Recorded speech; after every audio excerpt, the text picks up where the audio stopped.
ព្រះអើយក្នុងព្រៃនេះមានខ្ញានសាហាវចូលមកពីអង្ការតាចាស់ទៅចាប់ជំរិតទេពអប្សរមកពីណាអុយងាប់ហើយអូកូនសិស្សសំណប់មកសំពាអីធំដុំម្លេះគូដណ្ដឹងដែលគ្រូណែនាំឲ្យពេញចិត្តអត់តាចាស់ទីបំផុតលោកធ្វើរឿងសំជាមនុស្សហើយនេះមិនមែនត្រឹមជាគូដណ្ដឹងទេនេះជាគូព្រេងទេពអប្សររបស់ខ្ញុំច្បាស់ណាស់ប្រពន្ធសម្លាញ់សូមលោកគោរពខ្ញុំផងខ្ញុំមិនបានមកមើលមុខគ្នាទេយកហើយយកស្រីធម្មតាអញ្ចឹងហើយតែងតែអ៊ីនច្រើនមើលមុខគ្នារឿងធម្មតាទេពួកយើងនេះគេហៅថាស្នេហាដោយសេរីអូនសម្លាញ់ហត់អត់ស្រីទៅទេផ្លូវភ្នំនេះពិបាកដល់ណាស់មែនទេបើមិនចឹងឲ្យបងពោទៅសាច់ដុំបងរឹងមាំខ្លាំងណាស់លោកគ្រូសិនចុះគ្រូពេទ្យទេពដែលលោកនិយាយនៃណាជំងឺលោកតាខ្ញុំមិនអាចពន្យាពេលបានទៀតទេកញ្ញាស៊ូកុំទាន់ឲ្យស្លន់ស្លោនៅឆ្ងាយជើងមេឃតែចិត្តនៅនឹងភ្នែកគឺគេនឹងហើយមេកុំស៊ូក្មួយកុំបារម្ភជំងឺលោកតាក្មួយលើលោកនេះមានតែសិស្សខូចរបស់ខ្ញុំម្នាក់គត់ដែលអាចព្យាបាលបានលីនហ្វុងអញចុះក្នុងកំដរនាងមួយជើងទៅបើព្យាបាលមិនជាកុំត្រឡប់មកវិញឲ្យសោះធានាថាធ្វើឲ្យបានសម្រេចអូនសម្លាញ់ប្រយ័ត្នជើងយីថ្មដុំនេះគ្មានភ្នែកមើលសោះចង់ចំពុកជើងទេពអប្សរខ្ញុំហើយលោកតាពិតជាវង្វេងមែនឲ្យខ្ញុំមកព្រៃជ្រៅបែបនេះមករកគ្រូពេទ្យទេពស្អីទៅតានេះឈួតលប់រីឯកូនសិស្សរឹតតែជាជនពៀខូចខើបើគុំតែពេទ្យនៅក្រុងជាងឆឹងអស់ផ្លូវព្យាបាលខ្ញុំគ្មានថ្ងៃផ្ញើក្តីសង្ឃឹមលើមនុស្សបោកប្រាស់បែបនេះឡើយអូនសម្លាញ់ផ្កានេះសំនឹងអូនឥតទាស់កុំហៅខ្ញុំថាប្រពន្ធខ្ញុំឈ្មោះស៊ូឈីងលីងពួកយើងគ្រាន់តែជាទំនាក់ទំនងជួបគ្នាទេបានតាស៊ូឈីងលីងប្រពន្ធសម្លាញ់ឡើងឡានអូនសម្លាញ់សាក់ញ៉ាំអានឹងទៅធម្មជាតិសុទ្ធសាធគ្មានជាតិគីមីទេល្អជាងថ្នាំបំពន់នៅទីក្រុងឆ្ងាយណាស់ក្រាបចុះមានរឿងអីហ្នឹងហ៊ានប៉ះពាល់ប្រពន្ធអញរោគស្លាប់ហើយអូនសម្លាញ់កុំខ្លាចមានប្តីនៅទីនេះហើយទោះស្ដេចយមរាជមកក៏យកអូនទៅមិនបានដែរនេះគិតក៏នៅឆ្ងាយរយម៉ៃគេប្រាំចូលតែពី3ដើមក៏កំចាត់បានគេជាមនុស្សបែបណាឲ្យពិតប្រាកដទៅមេភារកិច្ចបរាជ័យហើយនៅក្បែរគោលដៅមានមនុស្សជើងខ្លាំងជាកំពូលអ្នកប្រើអាវុធសម្ងាត់ចឹងអនុវត្តផែនការបំរុងទៅចំណែកតាចាស់នោះខាងនោះប្រហែលជាទ្រាំមិនបានយូរទៀតទេអំបាញ់មិញលោកប្រើអាវុធសម្ងាត់អីអាវុធសម្ងាត់ស្អីទៅត្រឹមជាចូលកំពេចកំប៉ុកពីរបីដងតែរៀនប្រើពេលដេញចាប់ទន្សាយព្រៃតាបើអូនចូលចិត្តថ្ងៃក្រោយបងនឹងចាប់មកឲ្យពីរបីក្បាលមិនប្រាប់ក៏ហីទៅកុំហៅខ្ញុំថាប្រពន្ធបានហើយឈីងលីងប្រពន្ធសម្លាញ់អូយឈីងលីងនេះជាគ្រូពេទ្យទេតែអញខំទៅអញ្ជើញពីលើភ្នំមកមែនទេស្លៀកពាក់ដូចអ្នកសុំទានបែបនេះប្រហែលជាគ្រូពេទ្យបោកប្រាស់ទេដឹងពិតមែនហើយខ្លួនប្រានធំក្លិនអីក៏អាក្រក់ម្លេះឈីងលីងលោកតាអញជាសទ្រូងនៃត្រកូលស៊ូអញចេះតែរើសអាអ្នកស្រ័យគ្មានប្រភពមកចង់សម្លាប់លោកតាដើម្បីលេបយកទ្រព្យសម្បត្តិម្នាក់អញមែនទេឲ្យគ្មានជំរឿទេមនុស្សសង្ហាពេកងាយនឹងធ្វើឲ្យគេចំណេញណាស់អ្នកមីងម្នាក់នេះម្សៅមុខប្រេះអស់ហើយថែមទាំងក្រៅក្នុងជើងឆាប់ខ្លាំងបើនៅតែស្រែកលោឡាបែបនេះទៀតងាយនឹងខូចអស់មុនណាអស់រដូវមុនអាយុឥឡូវហើយអញហៅអ្នកណាថាមីងហើយចុះអាប់អូនប្រុសសោយកម្លាំងម្នាក់នេះវិញរងវងភ្នែកខ្មៅជាងទុនគ្មានកម្លាំងកំហែងយកមិញប្រហែលជាលេងខ្លួនខ្លាំងណាស់ហើយមើលទៅខ្ញុំមើលទៅក្រលៀនអញចិត្តខូចប្រាលេងកាត់ហើយអញចង់ងាប់មែនទេមនុស្សណែណាដេញវាចេញទៅលោកប្រុសមិនល្អទេលោកម្ចាស់ធំគាត់ធ្លាក់ឈាមហើយលោកតាអ្នកនាងស៊ូស្រីរៀងលោកម្ចាស់ធំខូចអស់ហើយគាត់ទ្រាំលេងបានទៀតហើយព្រៀមរៀបចំពិធីបុណ្យទៅមិនអាចទេម្សិលមិញនៅល្អសោះមិនក៏ស្រាប់តែខ្លាយជាបែបនេះថយចេញ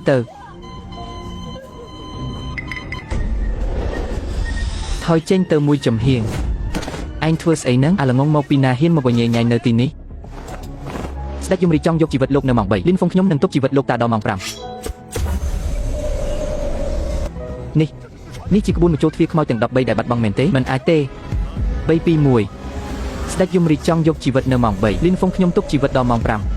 3 2 1ដឹងខ្លួនហើ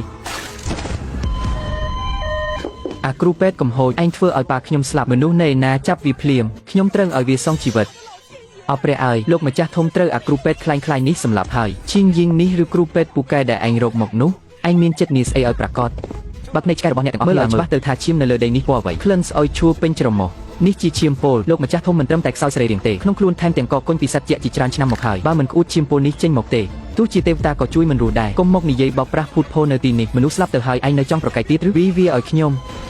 ឆ្លោះគ្នាស្អីតាចាស់ម្នាក់នេះមិនទាន់ស្លាប់ទេអាពូតហាច់នេះជាវិជារបស់ទេវតាហើយកំពុងតែប្រសើរឡើងសញ្ញាជីវិតទាំងអស់បានវិលមករកសភាពធម្មតាវិញហើយអូនប្រុសមិនមែនទេគឺលោកគ្រូពេទ្យទេអរគុណលោកគ្រូពេទ្យដែលបានជួយជីវិតខ្ញុំប្រពន្ធសម្លាញ់ស្នាដៃប្តីឯងម្នាក់នេះអស់ចាទេឈីងយីងមុននេះឯងថាក្រុមឯងជួបឃាតករនៅជើងភ្នំមែនទេចាស់បើសិនជាលីនហ្វុងមិនរហ័សដៃរហ័សជើងទេគុំប្រហែលជាគ្មានថ្ងៃបានត្រឡប់មកវិញទេពិតជាក្លិនមែនកណ្ដាលវាលកណ្ដាលថ្ងៃត្រង់ហ៊ានប៉ះពាល់មនុស្សតកោស៊ូផងមើលទៅប្រហែលជាមានអ្នកឃើញខ្ញុំចិត្តស្លាប់ទើបប្រញាប់ចង់ដណ្ដើមអំណាចហើយលោកគ្រូពេទ្យលីនអញមិនត្រឹមតែមានក្បួនពេទ្យពូកែដូចទេក្បាច់គុណក៏ខ្លាំងពូកែទៀតផងតាចាស់ម្នាក់នេះមានរឿងមួយចង់សុំពឹងពាក់លោកតាមានអ្វីចង់និយាយសុំនិយាយទៅតែមិនខ្ជិលលុយខ្ញុំគឺបានហើយហាខ្ញុំចង់ជួលឯងធ្វើជាអង្គរៈផ្ទាល់ខ្លួនរបស់ឈីងយីងប្រាក់ខែ1ឆ្នាំ1លានខ្ញុំមិនត្រូវការអង្គរៈទេរឹតតែមិនត្រូវការមនុស្សព្រាននារីម្នាក់នេះទៀតប្រពន្ធសម្លាញ់និយាយបែបនេះមិនត្រូវទេណាអង្គរៈខាងក្រៅឯណាអាចយកចិត្តដូចប្តីបានខ្ញុំមិនត្រឹមតែអាចរងគ្រាប់កាំភ្លើងជំនួសបានទេថែមទាំងអាចជួយកម្ដៅភួយបានទៀតពិតមកទៅសម្រេចតាមនឹងចោះលីនហ្វុងជីវិតរបស់ជីងលីងទុកលើឯងហើយ បានបាទទីនេះថាបំពេញភារកិច្ចឲ្យបានល្អបងទី2អាព្រើនេះផុសចេញពីណាមិនត្រឹមតែបំបែកផែនការបំពោរបស់យើងឥឡូវថែមទាំងមកការពីស៊ូជីងលីងជាប់ខ្លួនទៀតស្លន់ស្លោធ្វើអីហេះគ្រាន់តែជាអាចោប្រៃចេញពីភ្នំម្នាក់សោះប្រាប់ទៅខាងនោះទៅបើលេងចំហមិនកើតក៏លេងដើម្បីចុកខ្វាក់វិញគម្រោងអធិរិទ្ធឈឿងយ៉ាងត្រៀមប្រមូលសំណាញ់យល់ហើយលើកនេះធានាថានឹងធ្វើឲ្យស៊ូជីងលីងរលីគេឈ្មោះមិនខានលោកស្រីអគ្គនាយកស៊ូមិនស្រួលទេតម្លៃដេញថ្លៃសម្ងាត់នៃគម្រោងអធិរិទ្ធឈឿងយ៉ាងត្រូវបានបែកធ្លាយហើយឯងថាម៉េចតម្លៃចុងក្រោយដែលក្រុមហ៊ុនអចលនទ្រព្យសិនដាក់ដេញទាបជាងតម្លៃបាតរបស់យើងត្រឹមតែ1លានប៉ុណ្ណោះតម្លៃនេះមានមនុស្សដឹងតែ3នាក់ប៉ុណ្ណោះថ្នាក់ដឹកនាំជាន់ខ្ពស់ក្នុងក្រុមហ៊ុនមានជនក្បត់ហើយ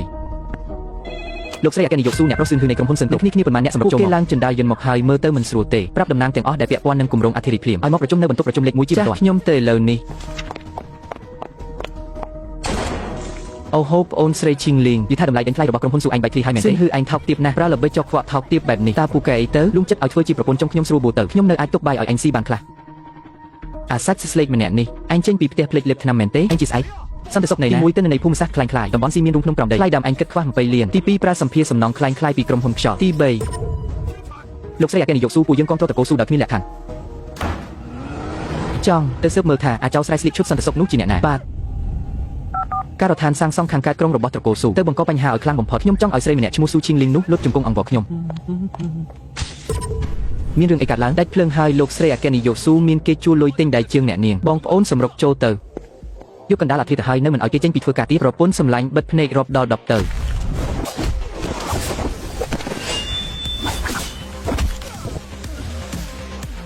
ត្រូវចំ10វិនាទីល្មមមិនលើសម៉ោងទេមែនទេពីយូឡានកាច់សាហាវឃើញជាភ្លាមស្លាប់ផ្លេតក៏ជាប់ចំណាត់ថ្នាក់លេខ9គួយឈឺមើលទៅទឹកនៅក្រុងជាងឈឹងច្រៅជាងខ្ញុំគិតទៅទៀតលោកតាស៊ូយល់ថាលោកតាកំពុងមិនស្រួលខ្លួនខ្ញុំកំផ្ញើគេរកទិញពីភ្នំឆាងប៉ៃសានបានមួយយ៉ាងសិនព្រៃអាយុកាលរាប់រយឆ្នាំយកមកបើកម្លាំងលោកតាធានលេឯងមានចិត្តណាស់ឈីងលីងអូនឯងមើលទៅស្គមជាងមុនត្រូវចេះសម្រាប់ផងណាត្រូវហើយនេះជាអង្គរៈរបស់ខ្ញុំឈ្មោះលីនហ្វុងអូតាមពិតគ្រាន់តែជាអង្គរៈថ្នាក់ទីម្នាក់សោះឈីងលីងមិនក៏អូនយកមនុស្សឆ្លើយបែបនេះមកទុកក្បែរខ្លួនគ្មានដឹងរបៀបរបបបន្តិចសោះណែអាល្អិតចៅហ្វាយកំពុងនិយាយអញមកស៊ីផ្លែប៉ំអីនៅទីនេះចេញទៅយាមខាងក្រៅទៅឯងជាស្អីគេហ៊ានមករករឿងស្រែកឡូឡានៅផ្ទះប្រពន្ធយើងផងសូមណែនាំខ្លួនសារជាថ្មីខ្ញុំជាអង្គរៈផ្ទាល់ខ្លួនរបស់ឈីងលីងព្រមទាំងជាសង្សារពិតប្រាកដក្នុងពេលអនាគតឯងមានបញ្ហាអីឯង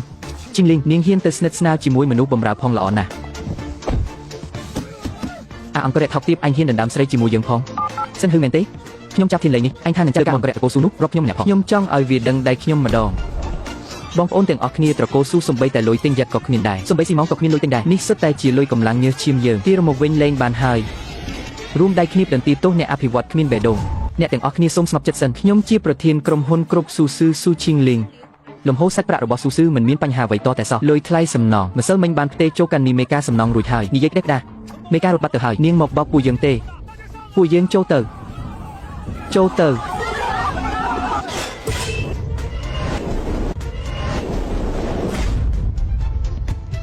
ៅខ្ញុំមិនទាន់ស្លាប់ទេមែនទេចេញឲ្យឆ្ងាយទៅកុំខ្លាចមានប្តីនៅទីនេះហើយបើកភ្នែកមើលឲ្យច្បាស់ទៅស្នាមកាត់កន្លឹះរន្ទានេះរលោងស្មើបែបនេះច្បាស់ណាស់គឺមានគេលួចអាផ្ដាច់ទុកជាមុនហើយជញ្ជាំងតទម្ងន់នៅខាងនោះទៀតគុណភាពស៊ីម៉ងគឺគ្រប់តាមស្តង់ដារទាំងអស់តាមមកពីណាជារបស់អង្គគុណភាពនោះអាពូចង្រៃយកកំណើតប៉ុណ្ណឹងហើយនៅមិនងាប់ទៀតទៅរកមនុស្សបង្ហោះព័ត៌មានលើអនឡាញឲ្យក្រៅភ្លាមប្រាប់គេថាលីនហ្វុងជាតារាចង្រៃនាំទុកទៅដល់ណាគឺវិនិច្ឆ័យដល់នោះនាំតែសំណាងអាក្រក់មកឲ្យត្រកូលស៊ូលើកនេះសំណាងល្អទើបធ្វើឲ្យស្រីម្នាក់នោះស៊ូឈីងលីងរួចផុតមួយគ្រាប៉ុន្តែកម្មវិធីជប់លៀងអគុណអតិថិជនប្រចាំឆ្នាំរបស់ស៊ូស៊ឺចិត្តនឹងរៀបចំហើយឡើយជាលើកនេះត្រូវតែធ្វើឲ្យស៊ូស៊ឺខូចកេរ្តិ៍ឈ្មោះរលីទាំងស្រុងអ្នកទាំងអស់គ្នាមើលចុះពេលនេះនៅលើអ៊ីនធឺណិតគេល្បីពេញទឹកពេញដីថាលីនហ្វុងជាតារាចង្រៃតាំងពីគេមកស៊ូស៊ឺមិនត្រឹមតែគម្រោងធំស្ទើរតែរបូតបាត់ទេការដ្ឋានសំណងក៏សឹងតែកើតមានមនុស្សស្លាប់ទៀតពិតមែនហើយម្នាក់នេះចង្រៃខ្លាំងណាស់ទុកទៅច្បាស់ជាមានតែរឿងក្តៅក្រហាយឈីងលីងដើម្បីត្រកូលស៊ូត្រូវតែបណ្ដេញតារាចង្រៃនេះចេញភ្លាមលីនហ្វុងមិនត្រឹមតែជួយជីវិតលោកតាទេថែមទាំងជួយក្រុមហ៊ុនដោះស្រាយវិបត្តិបានទៀតអ្នកណាហ៊ានប៉ះពាល់គេគឺចាត់ទុកថាជាស្ត្រូវជាមួយខ្ញុំស៊ូឈីងលីងហើយរឿងលើអ៊ីនធឺណិតពិតខ្លះខ្លាំងខ្លះទេចាំបាច់ដល់ថ្នាក់ដេញមនុស្សចេញដែរឬអញឈួតហើយមែនទេបានជាជួយនិយាយកាន់ជើងអ្នកក្រៅហើយអ្នកមីងសំដីមនុស្សគ្មានខួរលើអនឡាញក៏អ្នកមីងជឿដែរខ្ញុំនេះជាមនុស្សនាំសំណាងច្បាស់ក្រឡែកបើអ្នកមីងនៅតែខឹងបែបនេះទៀតថ្នាំកែសម្ផស្សលើមុខច្បាស់ជាធ្លីអស់មិនខានឯងអាមនុស្សមិនដឹងស្លាប់មិនដឹងរស់មេឃាតកលុយបានផ្ទេរចូលកាន់នេះឯងហើយថ្ងៃស្អែកក្នុងពិធីជប់លៀងអគុណអតិថិជនរបស់ស៊ូស៊ឺខ្ញុំចង់ឃើញឈាមអ្នកទាំងអស់គ្នាកុំចាញ់បោកគេស៊ូស៊ឺប្រាសុទ្ធតែសម្ភារសំណងកាក់សំណល់អតិថិជនចូលទៅរស់នៅសុទ្ធតែលេខទឹកជារៀងរាល់ថ្ងៃជាងប្រៃបាយស្រុតចុះមកស្ងាត់ស្ងៀមសិន សូមអ្នកទាំងអស់គ្នាស្ដាប់ខ្ញុំបកស្រាយនេះតែខាត់មិនមែនជាសម្ភារសំណងរបស់ស៊ូទេសម្ភារសំណងត្រកូលស៊ូលជារបស់ខ្លែងខ្លាយថោកទាបបំផុតនៅលើទីផ្សារសូម្បីតែអ្នកផ្គត់ផ្គង់កម្រិតទាបរបស់ត្រកូលស៊ូក៏មិនប្រើផងអ្នកទាំងអស់គ្នាមើលឲ្យច្បាស់ទៅលុយដែលត្រកូលសិនឲ្យឯងលើមុំឲ្យឯងជាប់គុកបានប៉ុន្មានឆ្នាំដែរហាហាហាហាហាហាសមត្ថភាពត្រឹមប៉ុណ្ណឹងក៏ហ៊ានមកប៉ះពាល់ប្រពន្ធខ្ញុំដែរបងឈួតឲ្យមែនទេបានជាយកដៃទៅរោងផ្លែដៅបែបនេះហូរឈាមច្រើនដល់ម្លឹងកុំខ្លាចប្តីស្បែកក្រាស់ណាស់របួសតិចតួចប៉ុណ្ណឹងជារឿងតូចតែទេបិទមកទៅមកតាមខ្ញុំទៅរោងរបួសភ្លាមប្រធានស្រីទឹកក៏យំភ្នែកក្រហមបែបនេះមើលទៅគួរឲ្យអាណិតស្រឡាញ់ណាស់តើនៅមានមុខមកសាច់ចេញទៀតចុះបើកម្មពិតនោះមានជាពលត្រូវគិតយ៉ាងម៉េចបើមានពលមែនក៏ខ្ញុំសុខចិត្តដែរតែថាអូនសម្លាញ់ជាតិអាល់កុលនេះផ្សារខ្លាំងណាស់ឈឺស្ទើរតែស្លាប់ហើយចុះត្រូវធ្វើម៉េចទៅចាំខ្ញុំទៅហៅពេទ្យមកចាក់ថ្នាំស្ពឹកឲ្យមិនបាច់ពិបាកទេគ្រាន់តែអូនភ្លុំឲ្យបងតិចភ្លុំឲ្យបងទៅគឺលេងឈឺហើយកម្មវិធីដែលគេទៅប្រើជាទំនិញពិសេសពីបណ្ដាញពុកសុំនឹងសិទ្ធិផ្ទៃក្នុងដែលបែកធ្លាយតម្លៃដេញថ្លៃមុននេះចាងយានអនុប្រធានរបស់អូនមានការសង្ស័យខ្លាំងជាងគេពូចាងគាត់ជាមនុស្សចាស់ដែលតស៊ូជាមួយលោកដារបស់ខ្ញុំណាមនុស្សចាស់ទើបលោកក្បត់បានថ្លៃខ្ពស់បើមិនជឿយប់នេះយើងសាកល្បងគាត់មើលខ្ញុំបានបង្កប់ប្រព័ន្ធតាមដានក្នុងឯកសារនេះរួចហើយឲ្យតែមានអ្នកលួចចម្លងវានឹងរត់អាសន្នភ្លាមយប់នេះយើងនឹងចាប់កណ្ដុរក្នុងកមឲ្យបានធ្វើកិច្ចការមួយនេះចប់លុយ50លានដែលស៊ូចិនសន្យាឲ្យនឹងបានមកដល់ដៃហើយដល់ពេលនោះរត់ទៅរស់នៅក្រៅប្រទេសភ្លាមលោកអនុប្រធានចាងយប់ជ្រៅហើយធ្វើការថែម៉ងអីទៀតអាយុច្រើនប៉ុណ្ណឹងហើយមិនខ្លាចគៀងបេះដូងស្លាប់នៅកន្លែងធ្វើការទេហេប្រធានស៊ូខ្ញុំស្រាប់តែនឹកឃើញថាមានឯកសារមិនទាន់ចាត់ចែងរួចរាល់ឈប់សម្ដែងទៅការសម្ដែងរបស់អ្នកសំបីតែទូកំពេចកំប៉ុកក៏មិនស្មើផងឯងមិនដឹងទេហេថាពេលនេះឯងកំពុងនៅបន្ទប់ប្រធានក្រុមហ៊ុនឯងឡើងធ្វើជាប្រធានតាំងពីពេលណាចាងយានគ្រូសាស៊ូមិនដែលធ្វើបាបឯងទេហេតុអ្វីបានជាឯងក្បត់ក្រុមហ៊ុនប្រធានស៊ូខ្ញុំដឹងខុសហើយខ្ញុំត្រូវគេបង្ខំទេគឺពួកគេយកបំណុលល្បែងកូនប្រុសខ្ញុំនៅក្រៅប្រទេសមកគៀបសង្កត់ខ្ញុំបើខ្ញុំមិនព្រមធ្វើកូនប្រុសខ្ញុំនឹងត្រូវវិនាសមួយជីវិតហើយពួកគេជាអ្នកណាចាប់ប្រាប់មកគឺស៊ូឆាប់និយាយមកអស់សង្ឃឹមហើយគេសម្រាប់បំបិតមាត់បាត់ទៅហើយពួកកញ្ជ្រោងចាស់នេះពិតជាដៃដាច់មែនចាងយានឲ្យចាងយានធ្វើការជាមួយគ្នា20ឆ្នាំមិននឹកស្មានថាគាត់ធ្វើរឿងបែបនេះសោះស៊ីបាយក្នុងផ្ទះជុំលើដំបូលហើយថែមទាំងរត់គេចខ្លួនយកតែរួចខ្លួនទៀតបងស្រីកុំបារម្ភអីលោកអ៊ំច្បាស់ជាសហការជាមួយប៉ូលីសដើម្បីវែកមុខរកការពិតឲ្យឃើញតាចាស់ចង់សម្ដែងក៏សម្ដែងទៅចុះចាំមើលពេលកន្ទុយកញ្ជ្រោងចេញមកខ្ញុំនឹងបកស្បែកឯងចោលពួកអត់បានការសុទ្ធតែជាពួកអត់បានការទាំងអស់សូម្បីតែសន្តិសុខម្នាក់ក៏កំចាត់មិនបានផងភិកហ៊ុនត្រកូលស៊ូថ្ងៃនេះឡើងថ្លៃទៀតហើយប៉ាអាលីនហ្វុងនោះចម្លែកខ្លាំងណាស់ធ្វើដៃវាពិតជាគួរឲ្យខ្លាចណាស់លោកប្រធានសិនកុំទាន់ខឹងអីបើឃាតុកធម្មតាកំចាត់វាមិនបានទុកឲ្យខ្ញុំចេញមុខវិញម្ដងឲ្យតែលុយគ្រប់ចំនួនខ្ញុំនឹងធ្វើឲ្យវាមិនបានឃើញថ្ងៃស្អែកឡើយល្អយេសៀវឲ្យតែឯងសម្រាប់លីនហ្វុងបានខ្ញុំនឹងឲ្យលុយឯងទ្វេដងមិនក៏ដាច់ភ្លើងអញ្ចឹងមានចិត្តណាសម្រាប់ឡើងឡានចាក់សំពីលេងអ្វីក៏កុំចេញមកឲ្យសោះហាហាហាស្មានតែជាអ្នកណាដែលខ្លាំងពូកែម្លេះតាមពិតគឺអញសោះស្វៀនយីងពាក់របាំងមុខចិត្តល្អណាស់តើយ៉ាងម៉េច5ឆ្នាំមុនត្រូវខ្ញុំកាត់ដៃម្ខាងឥឡូវបំពាក់ដៃសិបនិមិត្តគិតថាខ្លួនអញខ្លាំងឡើងវិញហើយមែនទេថ្ងៃនេះអញនឹងយកក្បាលឯងមកសែនដៃដាច់របស់អញសម្រាប់វាឲ្យឯងប្រពន្ធសម្លាញ់មើលប្តីសម្ដែងរត់ទៅឲ្យច្បាស់ណាចង់ងាប់មែនទេទៅងាប់ទៅមិនព្រមលេងដៃទេឆ្កែចាស់ឯងចេះតែលួចវីឆ្មក់ពីក្រោយទេ